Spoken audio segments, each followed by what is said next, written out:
Специјалната обвинителка Катица Јанева за брзо го очекува новото законско решение. Драстични промени со Законот за јавно обвинителство смета дека нема да има.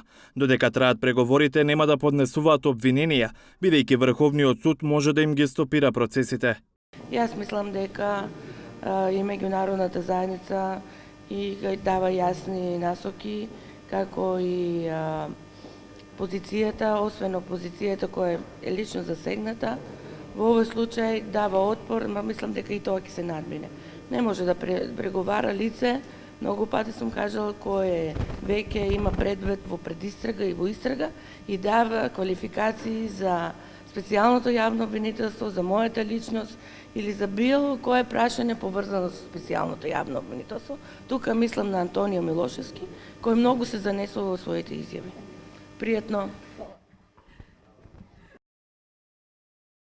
Мојот скромен коментар би бил: со толку висока плата ќе беше полесно и за неа и за јавноста да прочита некоја добра книга, за да го збогати својот вокабулар, ако веќе е касно да се поправи нискиот просек од правниот факултет. Јанева изјави дека таа му дала одобрение на Камчев за да му биде вратен пасошот, бидејќи требало да патува во странство за да присуствува на управен одбор, но не сакаше да прецизира каде. Кривичниот суд на Камчев му го вратил пасошот на користење во наредните 6 месеци, иако побарал повеќе. Осомничениот преку своите бранители до судија на претходна постапка има поднесено барање за издавање на патна исправа со ограничен рок од 8 месеци важност, а заради неодложни службени патувања кои ги има како член на управен одбор и задолжителна едукација, зашто доставил и докази во прилог на барањето.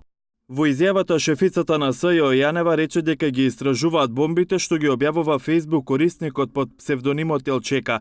Дел од објавените разговори ги има СЈО, но нема информација од каде протекле разговорите. Сепак не потврдува дали прислушуваните разговори што ги објавува Елчека излегле од СЈО. Таа рече дека додека трае истрагата не може ништо да тврди.